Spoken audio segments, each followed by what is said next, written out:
Live from Indianapolis, Indiana. Welcome to the Crossroads Sports Radio Show, presented by Scott K. Nichols and State Farm Insurance. And now, here's your hosts, Brandon Reef and Jonathan Birdsong. Good evening, ladies and gentlemen, and welcome to Crossroads Sports Radio, episode number 292. I'm your host, Brandon Reef. We'll be joined in about 5 minutes or so from my co-host, Jonathan Birdsong. Man, we've got a lot to talk about this evening. College basketball is in its prime right now. We've got the NCAA March Madness is here. We've got the conference tournaments already starting for a lot of them. We've got some of them that are already finished. We've got the big boys that are about to start. Actually, they started yesterday or today. And then really all the teams get going tomorrow. So we've got that, which leads into Sunday's selection show. The field of 68 gets put out there. And then we start the madness itself. We've got NBA going on just as well. NBA Pacers. Pacers had a big win last night at Oklahoma City. A resounding win for the Pacers there against Oklahoma City. Nobody really kind of gave them any chance to win that game. I know I didn't think they were going to win that game, but they won 121 and 111 last night.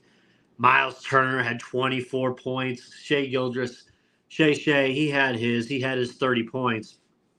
But the Pacers overall, Siakam with 18, Nesmith with 15, Miles Turner with 24, Nembhard with 14, Halliburton with 18, Obi Toppin with 10, 6 guys in double figures. That's going to help you for sure with getting into the top 5 seeds that you're wanting to get into here for the Pacers. Pacers right now 37 and 29 overall. With Indiana, that's going to put them right now at the 6th seed, just a half game back of Orlando. Orlando, who's playing well. The Pacers, who just the other day, and I know John will bring it up when we get him on, but they just talked about they just went to Orlando and dominated at Orlando. So we'll see we got what happens here. Pacers tonight in with Chicago. Chicago's in town. Game getting ready to start here in a few minutes. The Bulls game is one you got to win. One that you can't let slip, and you got to win. So I don't want to hear any excuses. This is a game you got to win. The Pacers are 2-9 this season, coming off of back-to-back games. So the records are not good for them, but we'll see what kind of happens for that. So we'll see. We'll take a quick call real quick. We got, let's see, Crossroads Sports. Who we got? Hey, man, this is Jonathan Birdsong, man. I told you the deep state's at me today, man. You got us a new phone? Your new phone number? Nah, man, the deep state's at me, man. You know they at my throat. They was at our throats at the Horizon League Championship, you know what I'm saying, as we were trying to broadcast, and they at my throat today as I'm having technical difficulties with my normal phone situation. But, like, nah, man, I'm back on, man. It's good to be back. Hey, where are we at part of the show? Yeah, I already gave a rundown. I'm really going to hit on the I'm talking Pacers first, really, because I was trying to kill some Pacers action. But they won a big game at Orlando, which was huge. They won last night. Nobody, including myself, thought they would win last night. They ended up winning 6 guys in double figures. Now they got a game tonight where it's a must-win. It's a must-win, not as a, oh, my God, it's the end of the season, but must-win is that you need to beat the teams that you need to beat, and this one is directly in your division. You're 2-9 in your back-to-backs this year, which is not great. I don't want to hear excuses. Right. Tonight's a must-win. Well, hey, man, hold on now. This is not snow over the fact that a pivotal piece is not, you know, it's not going to be playing out there with the Pacers for the rest of the season. So Ben Mathurin, it was reported, you know what I'm saying, and it is unfortunately true that Ben Mathurin is going to be out for the rest of the season with a hurt shoulder. But like I want to also kind of commend though. I'm not going to overpraise it though, Brandon. To be honest with you, we got to commend the fact that the team has stepped up. Because I know there were people like people were kind of considering and kind of critical of like how the Pacers going to make up that production. And to be honest, Brandon, I was probably in that camp, but you know you got to think about it, Brandon. Like so, think we got 2 free agents, right? And we got a hungry, you know, say TJ McConnell. We got 2 free agents, you know, guys you know what I'm saying? I know there's probably an under-table agreement that Paige Siakam is going to be a future Pacer going further. But, like, hey, man, he's here to show what he can do. He can't just live off the Toronto Raptors resume, right? You know what I'm saying? And Obi Toppin as well. I would put Obi Toppin in that position as well. Again, Pacers they chose not to trade Obi Toppin at the trade deadline. And, you know what I'm saying, with Ben Mathurin being out, even though they play different positions, I mean, there's more minutes for him. So, and I think those particular Pacers have kind of rose to the occasion. Again, we all know Paige Siakam is probably here more long term than Obi Toppin. But you never know. You know what I'm saying? What kind of numbers might come out once the salary cap, you know what I'm saying, gets boosted up here at the end of the year. So, man, I want to commend the other pieces. You know what I'm saying? When we first started talking about this Pacers team and them winning 40 games, we talked about them having a great depth, and I know some of that depth got traded away with Buddy Hill and now another depth hitter again. So it might come down, Brandon, to they're gassing at it. You know what I'm saying? We don't know, but right now, man, it looks pretty good. You know what I'm saying? Again, we can't necessarily, you know what I'm saying, organically at any time replace what Ben Mathurin and his maturation with this team. It was in development, right? All those things. Well, let me ask you this: with this team, with Ben Mathurin, right now, man, they got pieces, man, that stepped up. So I'm committing that.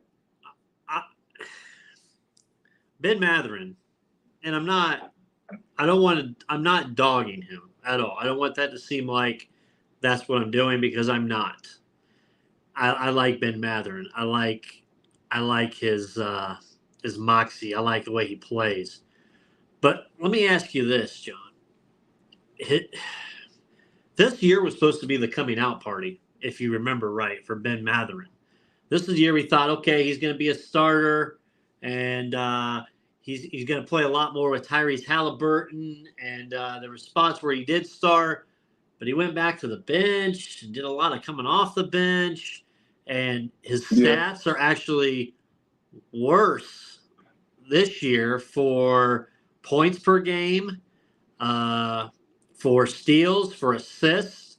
Rebounds are the exact same, but more turnovers. Like, I expected, I guess, a bigger leap from Mathurin that we didn't get. And I know we could say, well, he didn't play the whole season. Well, let's pump the brakes, because he damn near played 60-some games this year. 59 games he played. Okay? We were expecting that extra leap forward, and we didn't get it. So it's like, all right, Ben, like, next year's it's got to be it. Like, this is the year you got to shell out a little bit more. He wasn't the starting lineup, and that might be a Rick Carlisle thing, possibly, but stats were down a little bit this year compared to last year. And we didn't put him in as a starter steadily that we thought he would be playing around.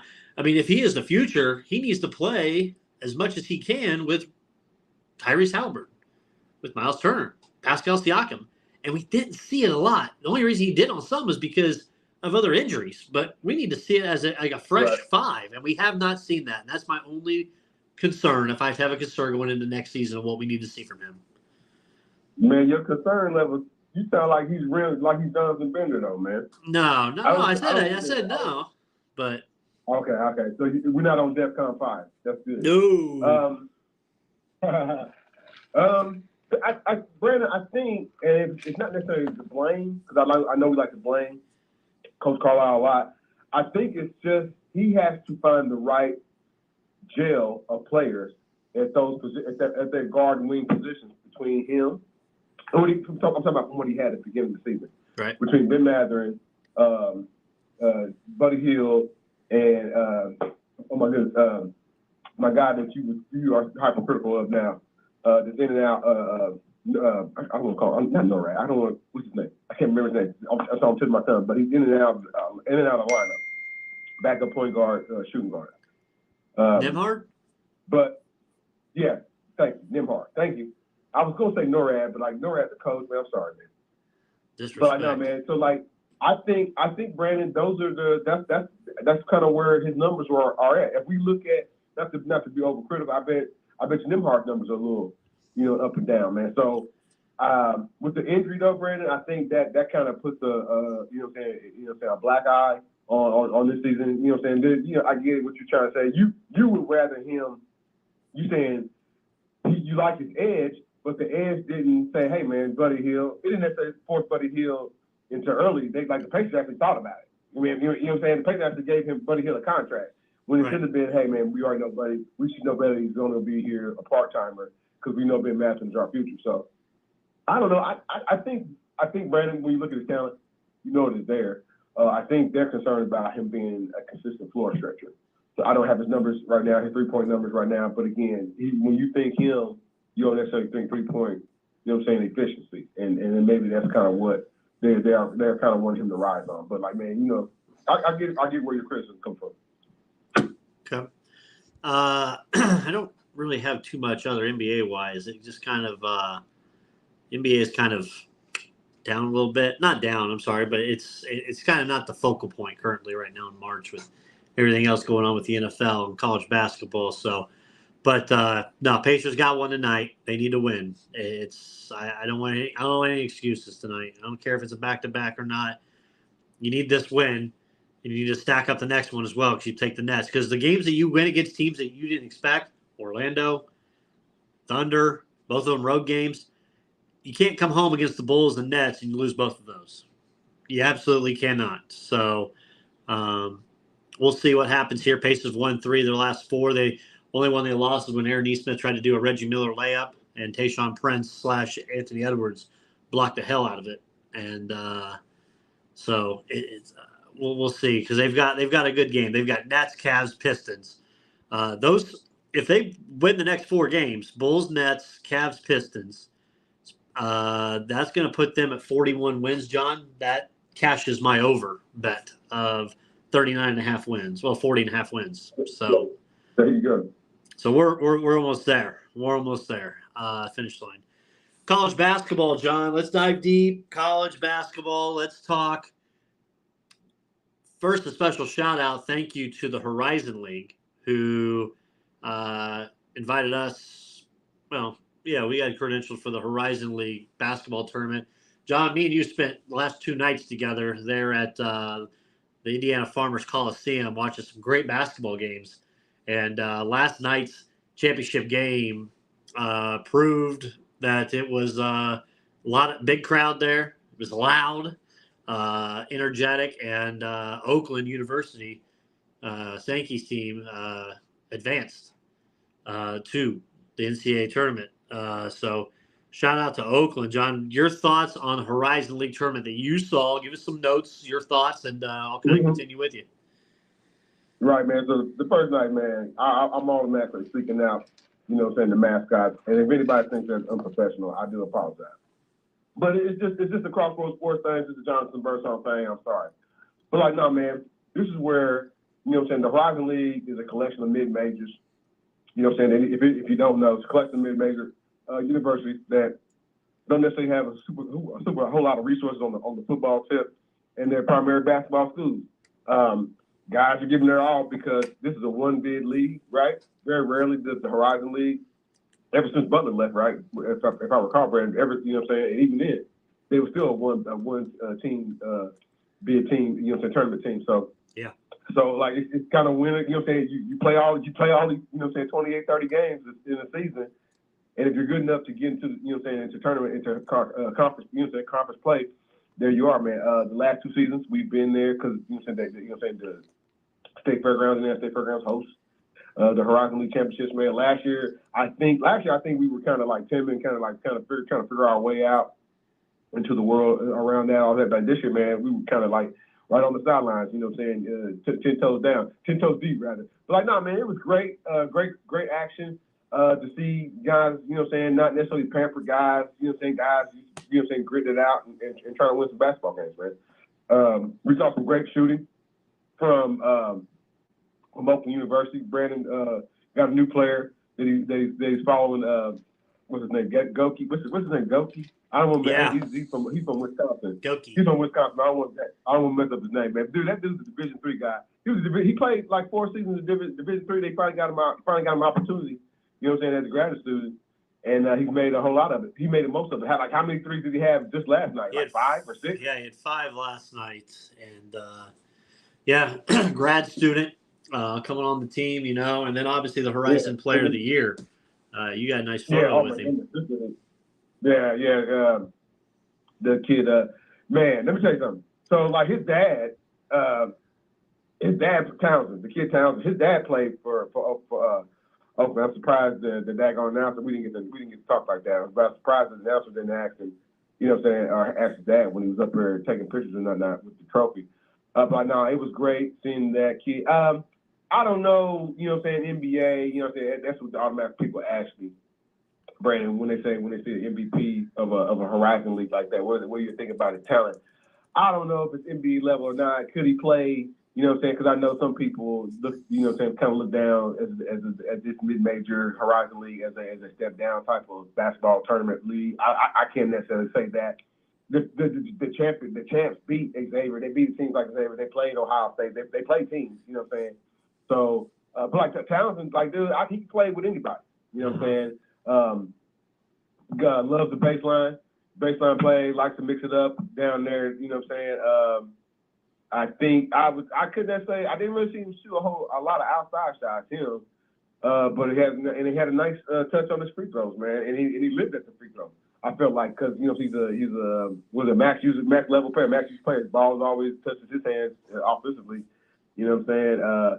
At least twice. You know what I'm saying? During possession, and defensively he's pretty good too, man. But like no, man, it was great seeing them. I don't want to shout out them. We saw some great basketball out of Northern Kentucky. We saw some great basketball out of Cleveland State as well. You know what I'm saying? So it was great. I know Brandon made Brandon actually made the afternoon morning part. I saw some of the ladies' action as well. But no, man, it's great to experience some of the Horizon League and how they present basketball. Like, dude, every game I felt there was no blowout. At least I didn't saw. And like I said, every game was gritty and close, and you know what I'm saying, kind of came down to that 1 or 2 possession, man. If you missed it, and of course you know what I'm saying, if you missed it this year, if it comes back next year, I would suggest anybody that calls themselves a basketball fan, college basketball fan, to check out the Horizon League Championships, man. But man, we're gonna be there again next year, Brandon, right? But nah, man, it was great to be on the sideline. It was great to hear. I know Brandon's gonna probably tell us a little about his new favorite coach, Coach Lamke of Oakland University. And but no, man, like I said, it was a great, wonderful experience, man. And I can't wait to run it back next year. Yeah, it was great, John. I know, and if people are going to ask, and we had John did enjoy the catering. People, I just want everybody to know, Birdsong did enjoy the catering that was provided. He had some deep state stuff going on, man. He couldn't get his phone working. He finally made up with me there, but I joked with John and just behind the curtain action. I said, "Boy, you're lucky I'm not a head manager or something where I'd be fining his ass. So I would have gave you a couple fines for the last couple days, but all good. John, I've got 2 new favorite coaches, man. Kevin Borseth from Wisconsin Green Bay, one of my favorite coaches. This dude's 69 years old, John, coaching basically the reincarnation of Bob Knight, just on his toughness level, and scariness level. This dude, overall, John, this man has coached here. He's went to Michigan and coached the Wolverines, and then he came back to this place. Overall record, John, 747 wins, 295 losses. That's a 71% winning percentage overall for his career. This dude is so tough, John. And I was sitting behind the bench for his game. By the way, they ended up winning the women's. So they are in the NCAA tournament coming up. So I might even pick them. 8-time coach of the year. This guy, John, he began his coaching career at a minimum security prison where he ran the open gyms for inmates. You want to talk about a tough-nosed dude? Right. This dude is a beast. He was cussing up and down the court. He was bitching at the refs. He scared a couple of refs. I think there was pee on the ground. They had to wipe up from the scaring of the referees so much. But no, man, he's one of my favorite coaches. From this, I got new respect for him. I like him. And then obviously the man, the myth, the legend, Greg Campy. 40 seasons, John. They had him on SportsCenter last night with SVP Scott Van Pelt. And they highlighted him, showing his record. Spent the most seasons. He's the number one coach in Division 1A that spent the most time at a single college. This dude spent 40 years at Oakland. This is going to be their 5th trip to the big dance. I love Oakland's court. Oakland's court is a dark, deep wood type. Really saturated. If the ESPN, if EA Sports ever came on their college basketball game, that's where I'd start my dynasty. I'd start it right there. That court is awesome. But they went through. They had a nice win, 83-76 last night over Milwaukee. Before that, on Monday, they beat Cleveland State 74-71. Oakland was the number 1 seed overall. But, yeah, man, just a couple great games, 2 great coaches I got more respect for now, and I'm going to keep some eyes on them as they go here future into the NCAA tournaments for both these teams. Looking a little bit local. Oh, no, go ahead. Yeah, if the tournament committee is listening to Crossroads Sports, and I know they are, because they all be trying to shut me down. Like, man, don't F Oakland over, man. Give them a nice seed. Don't just automatically tag, man, as a 13 or something wild, man. These dudes can play. You know what I'm saying? They got, like I said, they have great shooting. And I won't say great shooting. They have good shooting that can be great because, like I said. Campy wants the 13 seed. He just doesn't want the 14. So? No, he said it today on the radio. He wants the – they have him penciled in at 14, but he thinks they deserve a 13 based on their resume. Wow. Like I said, they beat some teams, man. So and it's important because the 13 seeds won a lot of double-digit games against the 3 seed. It's the the 4 seed. The 3 seed who plays the 14 has not. So you want to get you would rather play that 4 seed. If they had to draw, so I'll be honest with you, Brad. Let's just keep it real, man. If they had to draw against a team like a Purdue with a primary big like that, like that'd be a tough ask for them. But that's gonna be a tough ask for anybody. Because like anybody who's talking about Purdue basketball, you better be talking about them in the Final Four, right? Yeah. So I would say even a team like a Duke would. They could be suspect though, because Duke does have a primary big, but we all know he ain't that. I'll give you right now Joe Lunardi where he has them currently. So give me a second. Let me figure. I've got his bracket. Let's see. We're gonna look in the Midwest region. Maybe they put him in the Midwest. They do not have him in the Midwest. Do they have him in the East? They do not have him in the East. Do they have him in the West? Oakland, not in the West. Do they have? Give me a second. Did I just miss them? Give me 1 minute here. They're gonna let them have him draw against Arizona. Oh, okay. I got him. They are in the Midwest. Sorry, they got him as a 14 seed, taking on the 3 seed Iowa State Cyclones, who are on a mission right now. They're on a tear. Iowa State's on a tear. Got decent guard play. My man has turned that team around. That's gonna be a pretty good game, man. If I would say this, Brandon, and you saw it too. If Oakland and the guards, the point guards, they escaped me. They kind of played erratic, even though they won the game. If they can keep turnovers down and they can at least get to the free throw line, because I don't know about their shots, their particular shots. I think Oakland might be able to beat that particular, or hang with that. Because the hanging, we're not talking about hanging. You got to win. It's win or go home. So they know we're hanging, right? If all those things can happen, they'll win. And of course, they're gonna have to try to, control the boards, because that's what Iowa State's gonna try to do on them. So, but no, man, that'll be the key to success. I'll be all over it. All right, we've got the Purdue Boilermakers, John. They won their last game of the season. Number 1 seed in the Big Ten tournament coming up. They're going to play the winner of Michigan State and Minnesota. Indiana is coming in as the 6th seed. They're going to play the winner of Michigan and Penn State, who are playing later tonight. They'll play them tomorrow. Big Ten tournament, John.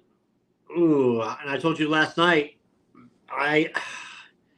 maybe Purdue just needs to let one go. Maybe win the first game, maybe lose on Saturday. I know you want to be hot going to the NCAAs, but you also kind of want to get that regroup, that refocus. But my nerves are officially kicked in. I was listening to Rick Pitino. He was on a couple shows today, and they were talking about who he likes, how many teams he thinks could win. And he said about 8 teams could win the tournament overall, but his overall pick would be Purdue. This is their year based off of kind of what Virginia's done and Tony Bennett. Apparently, Tony Bennett kind of gave the game plan to Matt Painter last offseason, allegedly, when they talked. And it just seems like a different type of Purdue team, John. And this team's losing 5 or 6 seniors. You never know when again, so it has to be this year. It has to be. No, you would always be this year. Brandon, I'm not that guy that says you need to lose, man. I get that. That's kind of like you kind of go back into your fan superstition, Brandon. And I have to remind you, you are professional now. But listen, man, here's what I'll say. They should want to get to the Big Ten championship game. If that means playing your blood rival IU, then so be it, man. Because iron sharpens iron. And if IU can somehow, I think IU, I don't know. Stop it. I know we're going to put back and forth. IU's in. No, they're not. IU's in the tournament. No, they're not. 16. They're the 6th seed in the Big Ten tournament. Well, yeah, but not the tournament. The tournament. Not the NCAAs. You telling me if they lose a game in the Big Ten tournament, they won't be in, or they still need to win a game to be in? They need to win the whole tournament to get into the tournament. I don't think that's accurate. I think it's 100% accurate. They don't have the net, John. They talked about it today on the radio. They have 0 chance. They have to win the tournament, the Big Ten tournament, to get in. They have 0 shot. Their net rating, John, is 89. They only take the top 32, remember. They only take the top 32, so. Yeah, 89. I don't know, man. I think they get in, bro. So let me tell you. Make them some type of. So let me tell you this. They dropped them. Now they're 94. 18 and 13, they're 94. They're not even on the bubble watch for people. Let me tell you this. You would rather have an Indiana team at 18 and 13 get in over Indiana State, who deserves it? I'm just saying based off their brand. I don't give a shit about their brand. You ain't played well enough. They haven't. These last couple games they have.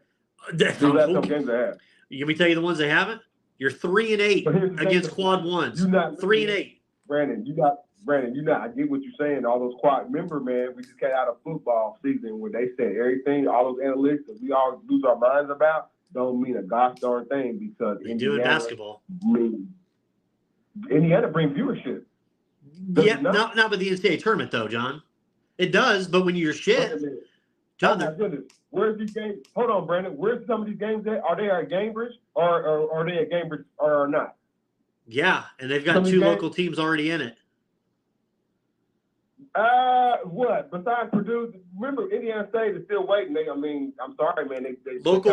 Okay, I will tell you this: local, regional. Marquette. Marquette will be the 2nd team in Indiana playing in Indianapolis. They're going to be the 2 seed, and they will be playing in Indy. Yeah, I go for that. But IU hasn't done it, John. I don't necessarily think. I kind of thought before they got. I'm saying, listen, when we put the IU, we can nip it. I thought before they got on the street, the same thing like you did. They got to win the whole thing. I don't think they have to win the whole thing anymore. I think they've got to get into a. No. Brandon, I think they got to get to a. I think they got to get to a game with Illinois, and they'll get in. John, if they beat Illinois, great. Okay, go ahead. The bracketologists. If they beat Illinois, they're in. I'm looking at 5 different people who have put their things out with the bubbles. Gary Parrish, Joe Lenardi, this other guy that's on the Fox. IU's not even in the second set of teams that are out because the last 4 byes they have are Michigan State, Seton Hall, TCU, Mississippi State. The last 4 in, Colorado, Virginia, St. John's, and Indiana State. First 4 out, Texas A&M, New Mexico, Wake Forest, Villanova. The next 4 out, Pittsburgh, Iowa, Providence, Minnesota. I'm sorry. The Hoosiers are not going to get in. They can't get in. Their conference, John, they're not even – where'd they finish in the I mean, yeah, Big Ten's not even going to get that many teams in the tournament. Michigan State and Iowa are the two bubble teams. They have better net ratings than what their Michigan State's net rating. They have the same record as IU. Michigan State does. Michigan State's net ranking is 20 or 24. Iowa 61. IU 94.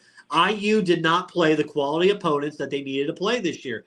11 of their 18 wins are against Quad 3 and Quad 4. Quad 4 automatically eliminates you from anything that's close. Automatically it does. I read through it all today. The committee does not look at your Quad 4s. They say it's basically like, we don't give a shit. You're playing these teams that are like LaSalle and whatever. IU just played a soft-ass schedule. Army, 8-22. Wright State, Louisville, 8-24. Harvard, like Morehead State, North Alabama, Kennesaw State. They didn't play the conference, the record they needed to play in the non-conference. They just didn't. If they would have, they would have had a better shot. Well, Mike Woodson leaned on, and it's a gamble, Brandon. He leaned on his Big Ten conference. And I'm telling you, they didn't if get he it gets done. to the championship game, well, if they get to the championship game, they're going to win. If they get to the championship game, they're going to get in. I'm telling you. No. All right, they have to we'll see. win the championship game for them to get in. Mm. I will bet you $100. Even if they get to the championship game, they will not get in.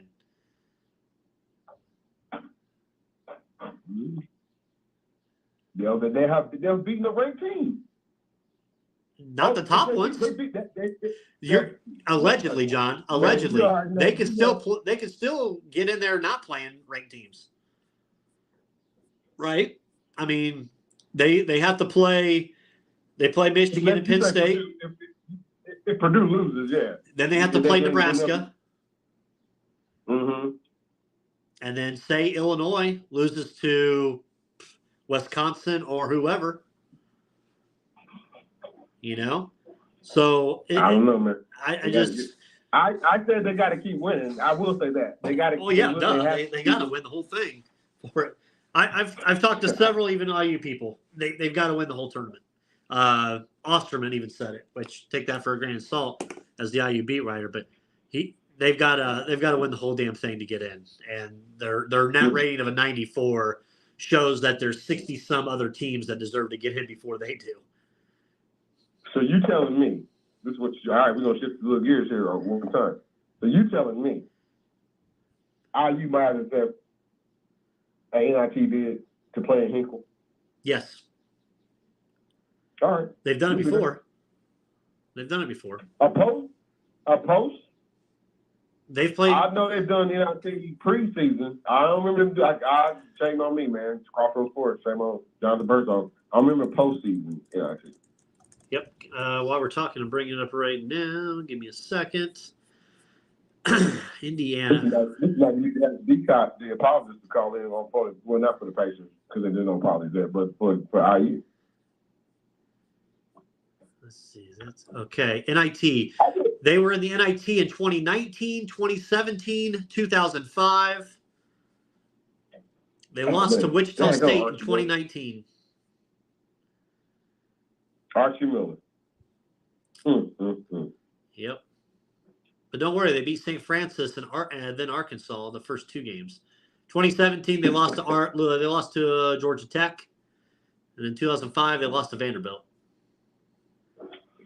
So, legitimate, in your mind, you only thinking 4 Big Ten teams? I don't believe that. Going 3? Let me bring up the conference real quick so I can see it officially again. Just had it up. I've got, from my bracketology and Nick Peterson, we've got obviously Purdue, Illinois, Nebraska, Northwestern, and Wisconsin. I've got 5 teams in. Nick has 6 with Michigan State. I kind of agree with him. Nick's good on his bracketology has been not spot on, but I mean, he's been in the upper 80% over the years with us. He has Michigan State in. I can see it being 6 teams. IU would be the 8th team. I kind of got this. I don't have. Brandon, I know what you're gonna say. How you gonna have Wisconsin in? I don't know, man. Wisconsin played with IU this year. Wisconsin is on a spiral. How could they get in? They look like they got a better. I can tell you how. Get it preseason. Go ahead. Their net ranking is 22. They have the 22 net. That's how you get in. They have more quad 1 wins than Michigan State or Iowa or Indiana or Ohio State. Their winning percentage, they're 11-9 in the conference. They have a winning Big Ten percentage. Let's see, 7-4, 7-4 against quad 2. They've had some quality wins. Virginia, a bubble team, they beat them. Marquette, top 10 team, they beat them. They beat Michigan State. They lost to Arizona. Iowa, bubble team, they beat them. They beat Northwestern. That team's in. They beat Indiana. They beat Michigan State. And they lost to Nebraska and Purdue. But they won some of the games that they needed to win, John, early. And I know they've slid, but they also got the 7th hardest schedule in the country, which that means a little bit as well. So they did the reverse of IU. They schedule hard, and they won games, right? They won some quality games. Yep. Right. Okay. Yeah. We'll see, Brandon. We'll see. Hey man, strength of schedule for IU. You want to know? Yeah. 92. There's your answer why they're not getting in. You should have swept. Hey, man, do you have an issue with Big Ten Coach of the Year? No, not at all. I didn't coach it. I think Co is good. Just because you got to reward Painter, for what he's doing with his with this organization. Like, I know people say, well, you don't want the best team to always win Coach of the Year. And that's right, but Painter really hasn't in the past. He hasn't won Coach of the Year when they've been number 1 with that. But for what he's done with this team. But I think also, I have no problem with Hoiberg winning it as well. Nobody expected what Nebraska's done. And nobody, not even you, not me, not even people probably in Nebraska. But I think both are well deserved.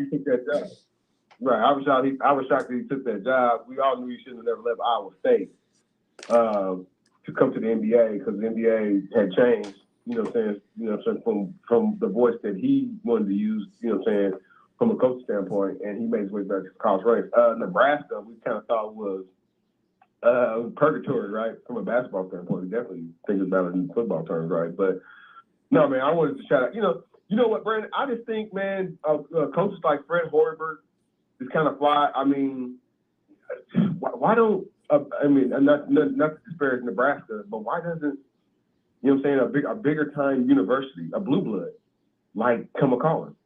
You know what I mean? Maybe they will. Oh my. Hold on. Breaking news from the NFL, which we will get to it. And I don't ever say, oh, wow. The Indianapolis Colts, John, have their new backup quarterback. Stop it. 1 year deal. It. 1 year deal. $8.7 million. Joe Flacco. You serious? Dead serious. Breaking news just got released. Joe Flacco has agreed to a 1 year deal with the Colts up to $8.7 million. Man, ain't no way in the hell. You want to put my Colts hat on? Yep. Bet. I'll take my. Come on, man. Joe Flacco. Did they know? Hey, did Colts fans not see what happened in the playoffs with Joe? Did we need another coach? I thought he should be coaching, man. Like, he fell apart towards the end, y'all. And, like, he's the interception. No, Brandon. I know you were kind of kind of high on him, because he had a couple good games there. I said he won comeback player of the year, and he did. Yeah, but like, man, his touchdown to turnover was it was a bonus, man. $8 million. $8 million for Joe Flacco. You mean to tell me, hey man, Brandon, I don't want to make this black and white, but it don't kind of sound like that, man. So I'm sorry. Joe Flacco got $8 million. They overpaid Kirk Cousins. nothing against. I mean, and Kirk Cousins is still 30-something years old, but they overpaid Kirk Cousins and gave him an extra year. And Justin Fields can't get out of Chicago. I thought you was gonna wow me and be like, "Hey man, Justin Fields, the coach is trade for Justin Fields." No man, you telling me they got Joe Flacco needs to go away. Oh man, he needs to go away. Oh, he needs to go away. Oh, not be with the coach. He gonna play with every team? How does he run that offense? Nobody want that. How does he run that offense? How does Jim Irsay run the team, Brandon? You know damn well as I do that Joe Flacco will be starting at least 1 or 2 games for the Colts next year. You know it. Man, you don't have to say that, Brandon, but like there's a potential of that happening. So, man, from a coach standpoint, I'm gonna take my coach hat off right now and go back to professionalism, Brandon. From a coach standpoint, man, I guess we should just go younger. Just get a quarterback in the draft. Hey, you could have took a chance on your boy Kaepernick, right? Could have brought him back. Well, no, he's, you know what I'm saying, that dude's been after athlete for how long, man? But, like, quarterbacks making money, like, there's no way I would pay Joe Flacco $8 million. There's no way. I still can't believe it. His agent must be a hypocrite. $8 million? Oh, you know what? Who? You know what he's saying? Because he got a Super Bowl ring how many years ago? Man, please. And he got ran by the Steelers. Joe Flacco got $8 million. We got Mike Kelly on hold. We'll bring him on here in a second. Bring him on in. Some of the quarterback carousels going on. I just want to look at backups. Obviously, Gardner Minshew took $25 million to go out to the Raiders. Probably going to be their starter. Jacoby Brissett back with the Patriots. Sam Darnold to the Vikings. Mitchell Trubisky back up to the Bills. Marcus Mariota to the Commanders. Tyrod Taylor to the Jets. Jameis Winston to the Browns.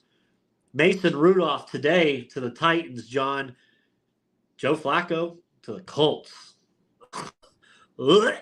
Pardon me while I throw up. Man, I think Ballard stepped in some shit on this one, but we'll bring on here. I know he's got something to say about it. Mike Kelly, what's going on, my man? Oh, not much. Just on the highway, fellas, over in Pennsylvania. My little brother and I was talking about quarterback timing, right? And here's my thing. Now, he's a Colts fan. I am not.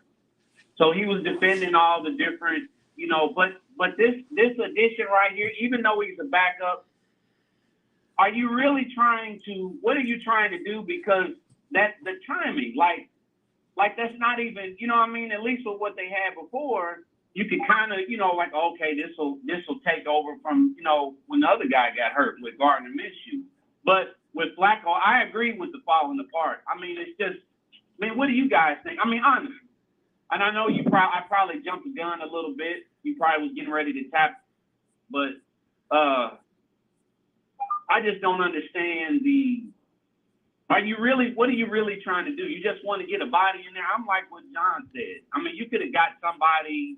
You could have got somebody from college. You could have got somebody from one of these practice squads. Yeah. For $8 million, you're really not trying to do anything. You literally pissing money away. What? Well, what I will say, Mike, is that when they chose not to go, like Gardner Minshew wanted to start. That's clear. You know what I'm saying? And what the Raiders paid. Can you blame me? Right? No, but. Well, like there was money that the Colts probably was going to pay him like $17 million to be a backup. I know it's crazy because that would be double what we paying Joe Flacco, but it'd have been in a 1 year span where versus 2 years what he got for the Raiders, right? And he knows he's probably on short timers. He's probably on short timers out there as well. But I think I think from the coach standpoint, they got to know if this is I don't not to make a break. This would be like we got to see if this kid can do it or not. So now. The kid doesn't have to worry about Gardner Minshew looking over his shoulder. And even though it's an overpay for Joe Flacco, there ain't no way in God's green earth, unless he's really broke down, that Joe Flacco's going to go out there. Brandon kind of already said it, that he thinks he's going to go out there. There might be some truth in that just because. I think so. Just because AK maybe don't necessarily have all his grown man muscles just yet, and he hasn't played a whole heck of a lot of snaps, period. Right. Professional football in Florida included.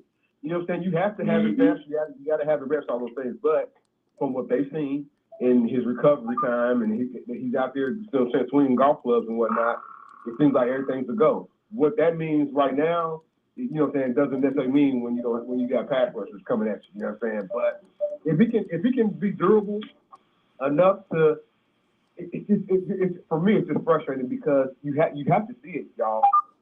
To be a successful football team, you got to have, you got to be deep at least two positions, either quarterback or running back. And, in most teams, they don't necessarily have some sort of that going on. Unless you got Patrick Mahomes, then you just don't, you got a system all to his own. But you just want to have, from the coach standpoint, right, from a fan standpoint, they was kissing the playoffs. Now, if this kid ain't it, then the playoffs is probably in rear for like at least 2 more seasons, because then you got to figure out what quarterback's going to be. If the kid's not it, which I really don't, you know what I mean? Right. You're doing little things that you're doing and your body.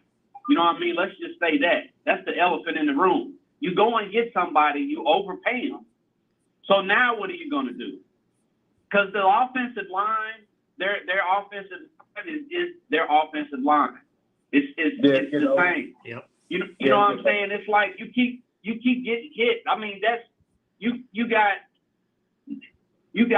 like, for example, like I said, me and my brother was just talking this because I kind of heard there was somebody else too. He asked me that yesterday morning because all this stuff hit all of a sudden. The Saquon Barkley thing kind of blew me away. That was the one. Then Mixon is gone. I knew that was coming. But I just, for that right there, what are you doing?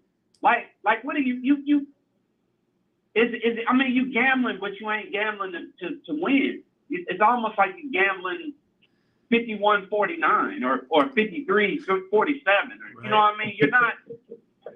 I just because you already know what they kids got. Yeah, they got to see if he's the dude or not. They signed a 39-year-old, guys. A 39-year-old. When you had a Ryan Tannehill out there, you have a Jimmy Garoppolo, you got a Tyler Huntley. Thank you.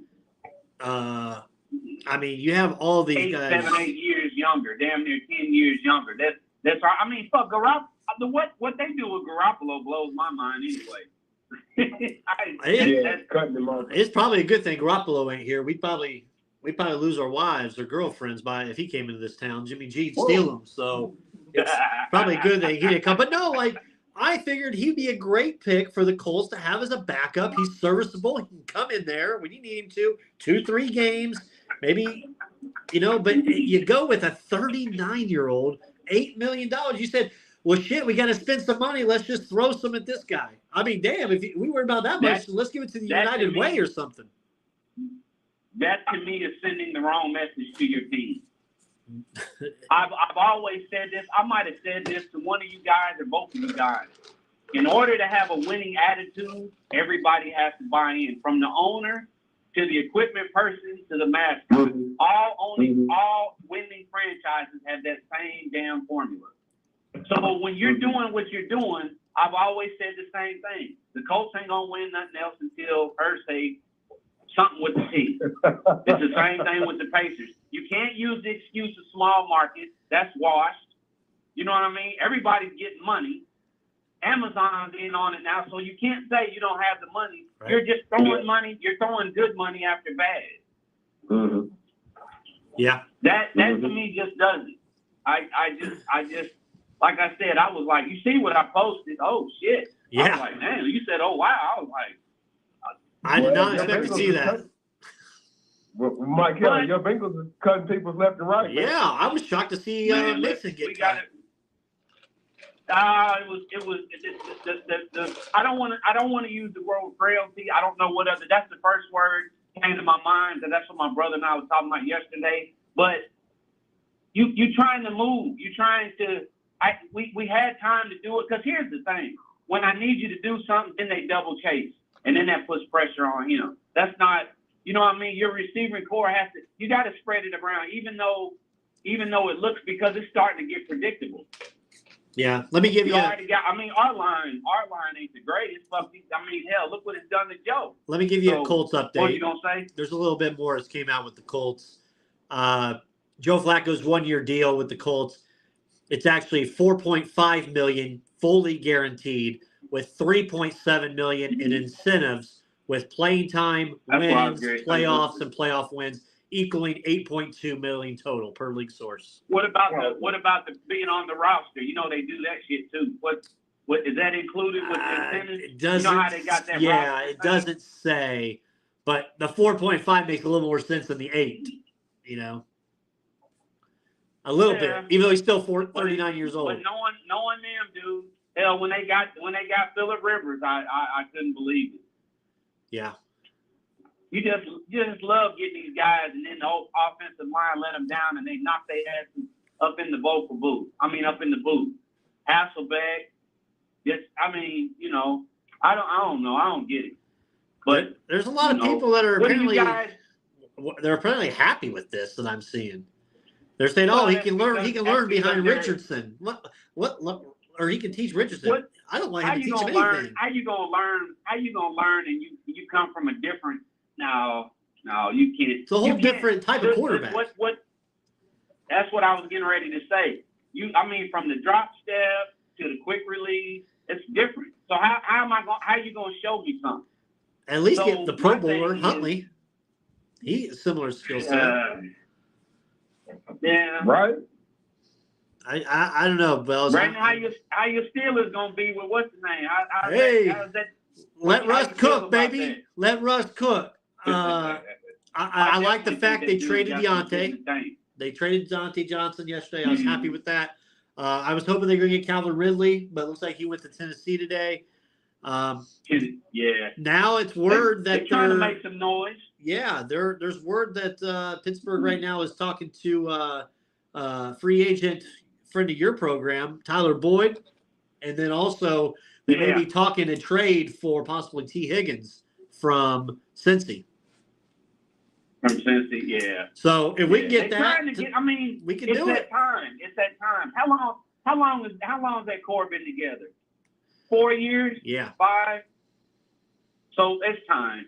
It's time. You're making strides. You know what to do. You know what I'm saying? You know what to do. Can't get it done.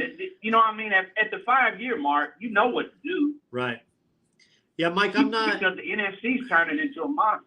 Yeah, I'm not upset with the Russ. We're getting him for 1 point something mil for a year, and basically Broncos are paying the salary. Let's let him cook, see what happens. That's then maybe exactly we can get him a little bit. That's what. Well, you won't have the pressure. Yeah, exactly. You won't have the pressure. I told John, and you don't, and then you don't have Sean Payton's punk ass. Yeah, I told John what is bullshit. I gave John some shit last night. I said, the juggernaut coming, Super Bowl, at least AFC Championship game or bust. This dude, wow. They got the quarterback. They're a better team already with them. Literally. The Ravens did pick up Derrick Henry. You guys, okay. I'm glad you said that, John. They did. Lot of heat over in that AFC. Boy. Yeah, Derrick. You know that. Oh, I know. Derrick Henry. Yeah, he went to the Ravens, John. They gained offense, but they lost their defense. They lost 4 guys on defense already. Yeah. No, I thought 1 to Pittsburgh. Patrick Queen. So that's what I was just going to say. What about Henry? But yeah. It's going to be different. but that division is competitive anyway. It always has been. Yep. Yeah. It's just spreading out more. Cleveland's doing, Cleveland's doing some things. It's time now. You can't make no more excuses. You had all this time to get well, so we'll see how that shapes. You got a solid backup, and then you got us and the Bengals trying to do some things. You got you guys in Pittsburgh. You got Baltimore right there. Everybody's pieces away. Yeah. For the most part. Who can stay healthy? What about that's what I was going to say. That's what I was going to say. Then you got the AFC South. Yeah. Is that? Do you dare say that's Houston? Is that them? What do you guys think? I think so. I'm going to tell you this. It's probably not a popular opinion on these airwaves, but I think all 3 teams in that division improved, except for the Colts. Except for the Colts. Yeah. I'm That's what serious. I told my brother. All they did was re-sign people. They haven't gone out and got anybody. Yep. You didn't go out and get drafted. Yeah. But Tennessee's putting a team together. Do you? Boy. Quick. Yeah. Well, that's how they was. That's how they did that before with Ted. Remember, that's not their first time moving real fast. And they need to with that new Just try to stadium see coming. What happens. Yeah, definitely that. Do you feel that on the NFC? Do you feel that the Eagles have catapulted past San Fran because it's Shanahan? I think so. I think Shanahan dropped the ball, man. Yeah. Really did well at defense did. Yeah, I think adding Saquon is a huge plus for that team. I'm anxious to see how that offensive line is now that Kelsey's retired. I don't know if the tush push is still going to be what it used to be because Kelsey was in charge of that. But yeah, he was. If I look at personnel-wise, it's 1A, 1B. I'd say I'd put the Eagles just slightly above the 49ers, but 49ers haven't, and I probably will do that because now the quarterback play, I'm still going to say Jalen Hurts is a better quarterback than Brock Purdy, and that's probably what keeps them above them. So well, Brock played the best game he could play. Managed the football. That was the defense that lost that game. Period. Dot. Yeah. Brock played the best game that he could possibly play. He checked off all the boxes. I let the defense do, and they dropped the ball. The defense dropped the ball. Can't you say the same about Jalen Hurts? Detroit bought the year before. Huh? You can say the same about Jalen Hurts the year before against the Chiefs. He had a hell of a game. Yeah, but he did. But the thing about Jalen Hurts, to me, is he had a point to prove from 3 years ago. Well, 4 now. You could say that, but Jalen had so much, and then he pulled all them guys in. He bought. Kels helped too, but they are all, they followed him, right? And that's admirable. But yeah, I like how everything is moving around. But yeah, the Colts didn't. They didn't do it. They just the Colts. Sitting on their asses. They re-signed their guys. That's what we want to do. Re-sign our guys. They got, they signed their. Play it safe. Exactly right. Yeah. Hey, let me ask you this, Mike. Are you Are you going to spend any time watching the Netflix fight, Jake Paul against Tyson? You know what? So my girl was telling me about that, and I thought she was bullshit. And I was like, she told me about that last week, and I was like, Mike needs a payday. And so I couldn't. That's all it is. Because I saw that, so she had, I'm out on the road.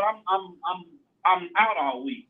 So when I got back, she was telling me on the phone, and I was like, Jake Paul? I said, okay, he knocked out Nate Robertson, a basketball player. But I said, Mike Tyson is still Mike Tyson. I said that for a 57, 58-year-old guy, his footwork, right? He don't look like. It'll be just like. This is what I say. It'll be just like when Michael Moore fought Foreman. He dropped that motherfucker with one. You remember that? Yeah. He dropped it. It'll be just like that. Now, Mike, he still got punches. I've seen him warming up. Last week, I saw him sparring. Yeah. Boy. And he's been like that for 4 years. Yeah. This ain't recent. So he ain't just doing marijuana farms. He's saying that's a cash grab. But did you see the stare-off? You see how he was at the stare-off? Uh-huh. Tyson looked like Iron Mike. He was just staring at him, and that dude was looking. I said, oh, yeah, he that graph where the dude said, see, if you come over here, this is where you fuck around and find out, or whatever he said. That literally was like, he brought that graph out, he drew that segment line, and he was like, you fuck around and find out. Right. So I'll watch it just for, At least it's free, too. Yeah. That's pretty dope. I didn't know that at first, and I think I saw something about that yesterday. Wait a minute, what's today? It was Monday I saw that, where it was going to be on. But I don't know, man. It's a money grab. That's a Let me tell you this, guys. but look at what them guys come from. They came from fucking bullshitting on YouTube. I'm reading about this fight. And I'm not as happy as I was expecting to be. So there are some interesting rules now that are out for this fight. According to Headgear and shit. Yeah, according to the news, sent shockwaves. But according to heavyweight boxer Derek Chisora, I think I said his name right, the fight will see both competitors wearing headgear and gloves, which are bigger than the usual 18-ounce size. So the exhibition gloves. Yep. But here's the thing: you still talking about a fucking Iron Mike. You still talking about a 58-year-old hard hitter. You can put one of them helmets on for when people fall and they don't with the cradle thing. Yeah, it doesn't I know matter. Mike's alluding to the fact that Mike Tyson has this. I mean, he's punching since he was 16 years old, and like I don't know if a punch that Jake Paul, and I know he's an accomplished semi-fighter. I don't know if that's going to phase him, man. You know what I'm saying? That's why they have this protective headgear on, man. Because, like, man, Jake Paul. Yeah, because he'll fucking kill that dude, man. Yeah, man. He's like, fuck around and break through that damn dude. Hey, man, I know everybody on this phone seen Rocky IV. Remember, that, like, he said in Rocky IV, he said, whenever Drago hits, he died. I remember in the Jet magazine, man. Brandon, I'll get you one, bro. Yeah, I know you ain't got one. But like, no, man. I remember in the Jet magazine, Mike Tyson had hit Mitch Green. The Jet magazine put. That's what I was just going to say. What about Mitch Green? I never Black seen both like his eyes that. and broke his nose.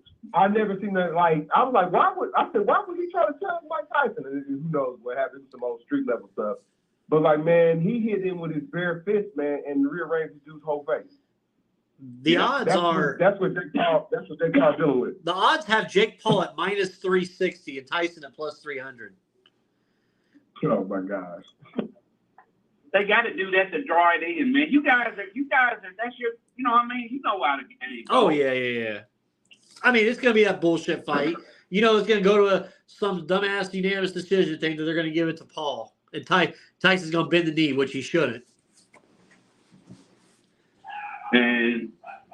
But I had to get your thoughts on that. Had to. I saw it and I said, Mike, I gotta have his idea. Yeah, that shit blew my mind, man. I was like, holy shit. Because when she told me, I was like, the internet guy, I said, Jake Paul?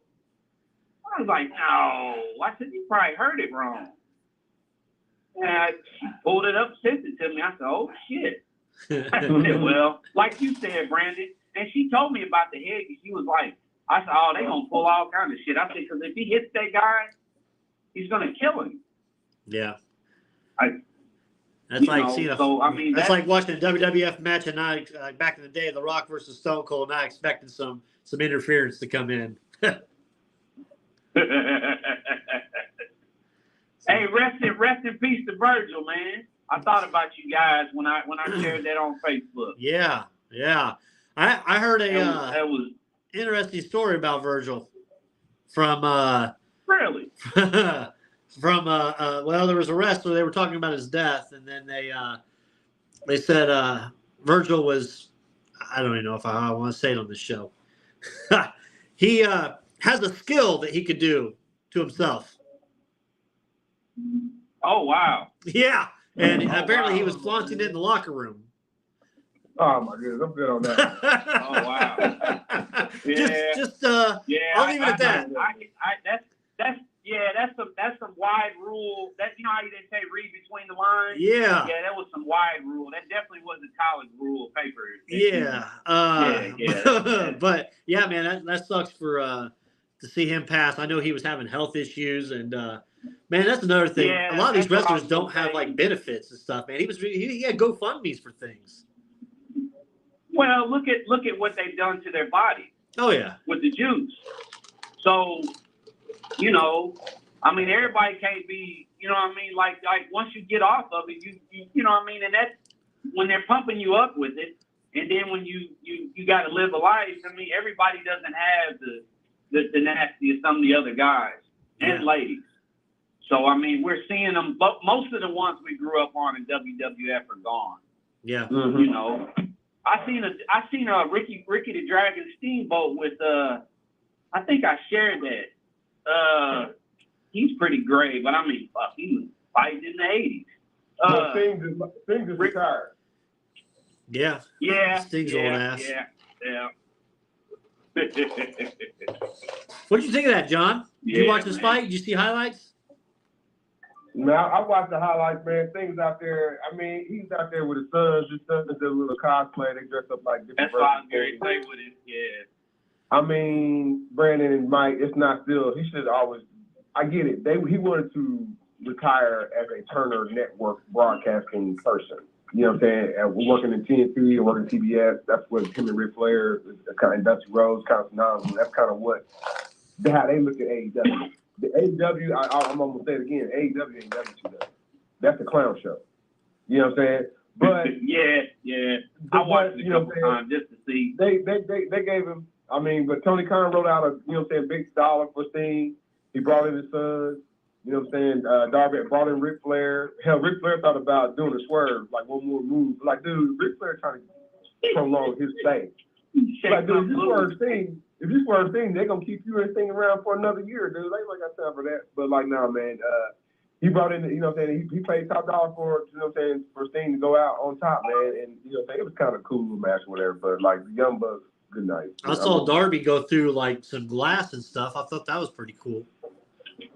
Yeah. I want to see Stinger take a hit like that, but, you know, other than that.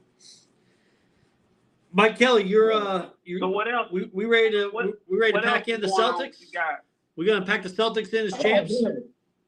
He's jumping on all your things. Say what now? I said we're gonna go ahead and pack it in. The Celtics are champs. Go ahead and give them the title. No, I do have my you know, I got my Larry Bird weapons. I still got my no easy buckets. I've never worn those, so I'm ready.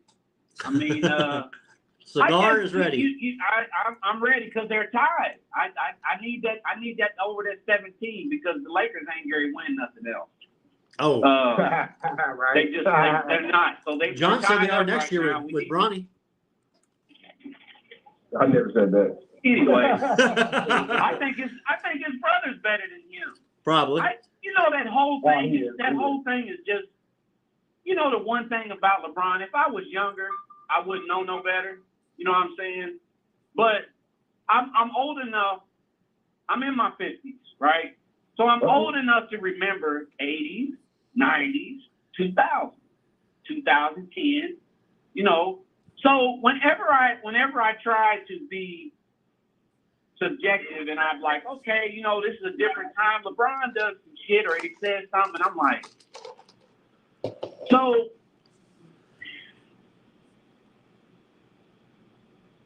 I feel like he's the top dog right now in this era.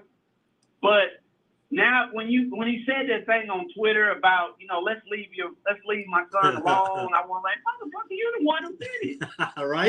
Right? You brought this. I mean, we knew who he was and we knew what he was capable of, but you did this. We did. So now you see, and he knows. I mean, every parent knows. They knows their kids. I think his brother's better than him. I think he's better all around. I think his brother's better than him. The thing that sucks is, you know, he had the health scare with what I think was his heart, and right. So I think that's a lot of pressure for a kid. Right. LeBron should play it like Deion plays with Shador and the other one. You should play it like that. But that's just LeBron being LeBron. Dude, calm your ass down. You're gonna get your team to play in Vegas. Calm down. Right. Calm down. Because then what happens is he shoots his mouth off, and then when it doesn't go the way he wants it to go, he pouts. I don't like that. I don't like that with LeBron. I don't. That's the one thing about his legacy that really irks the shit out of me. Yeah. Just because he's the number one draft pick don't mean little LeBron. LeBron's gonna be number one. I say let the science and let the scouts, all those things kind of play out, and just let it play out. Let him enjoy being a youth on college, man. You know what I mean? It don't have to be parallel like how you did. So right. Do you feel like he's tired of LA? I think so. Who? Which one? LeBron? Tired of LA? Yeah. I don't know. There's too much commitment there. Yeah. he got too much power there too. Even though Jenny Buss owns the team, I kind of threw it out to Brandon. No, I kind of threw it out. I talked about. I think he buys. I think he tries to buy a team. I know everybody wants him to like buy the new team in Vegas, but like Jenny Buss and them, well, like he why said don't they that just himself. sell it? Well, yeah, but like why don't He they ain't just gonna sell the Lakers to to him. LeBron? No. Sell the Lakers to LeBron. No. Okay. You don't remember what the doc said? That shit'll never go. He's damn near like Jerry Jones with that shit. With his daughter, yeah, that ain't going. I understand your deal though. I get it. Why not buy something that's already there? Right. But I would say do it. I don't agree with that just because there's certain things that come to play. There's certain places, like I was saying about the whole everybody buys in, that goes for basketball too. That goes for any sport. So when you got certain teams and certain stigmas in certain towns, you're gonna exasperate yourself trying to pump life into that. You're not who you think you are. And then when you're in the boardroom, now you're dealing with old money. You're dealing with old money and old ways. Right. So Mark Cuban was an innovator. Look how long it took for him to get something going. Relatively quick by you know what I mean? But it still took some time. So I agree. I see your point, but I think it's better for him to just put something brand new. Because if not, you're going to run into that stigma. Look at what happened with Jordan. People say it was him. He didn't. No, I don't think so. It's Charlotte. It's not. I mean, and there's some stuff going on down there. It ain't been no better since he sold the team. It ain't no better. Right. Charlotte ain't been nothing since those. I'm gonna have to look into that one, man, because they and Muggsy Bogues. Yeah, it's been a long time. Yeah. So I mean, that's the Perfect. Did you guys you see Brandon? You give him a shout out? Oh yeah, Brandon Brantley. Big Brandon. Yeah, that's pretty awesome, man. Yeah, assistant coach of the year, Brandon Brantley, Big Ten assistant coach of the year. Matter of fact, Mike, I know you weren't there, man. We were actually at Butler, and one of the students asked us, who we thought one of our best interview was, and I said our interview with Brandon Brantley. Anytime he comes on, we get a wealth of knowledge, particularly in the Purdue, the Purdue vein, man. All that winning culture that they have up there, and because he's part of it. Played there, in 4 years. Came back, worked, grinded out here, in the Circle City as an assistant coach on various possible teams, and finally, got an opportunity. And like I said, he's one of the number one power recruiter, assistant coaches, however you want to term it, in the nation. Purdue, he just happens to work for Purdue, man. So yeah, man, congratulations to Brandon Brantley. Yeah, my favorite interview I said was Mike Kelly. So shout out to that. So gotta give the love. Oh man, it's March. Hey man, I'm trying to get my golf game so I can swing with you guys a little bit. Okay. Sounds good. I'm trying to get it in. I don't want to sneak up the play. You'll be all right, Mike. We let Reggie swing with us, man. You will be just fine. Yep, absolutely. You did what now? We golf with Reggie, man. You'll be just fine. Okay. Wait, dude, I ain't gonna hold you guys. I gotta hit these windows. It's damn near 65 out here. Hot. So keep up the good work, fellas, and I'll be checking in. Sounds good, Mike. Take care, buddy. Drive safe. Thanks, Mike. Dude, we hit all kinds of topics. Oh yeah, we hit it all. That dude, he's a force fanatic anyway, and I like that Mike likes different teams other than we always kind of consistently report on. So, anybody listening, y'all got a wealth of Bengals talk, y'all got a wealth of Boston Celtics talk, man. Like I said, because those are the kind of teams that Mike Kelly, friend of the program, kind of follows me. But yeah, thanks, Mike, for calling in. Yeah. College basketball, real quick, John. We just got a couple minutes. I do want to say, I kind of hit on already all the signings for the NFL the other day when I was at the Indiana Farmers Coliseum, so I won't hit that anymore. You can see everything there. But two shout-outs. Number one, shout-out to the Ball State women's basketball team.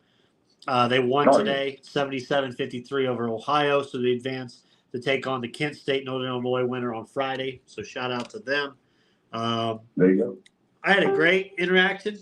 Friend of the program. I used to compete against her when I was head of the scout team at Ball State. Portia Green, saw her at the Horizon League conference tournament. So it was great to catch up with her a little bit.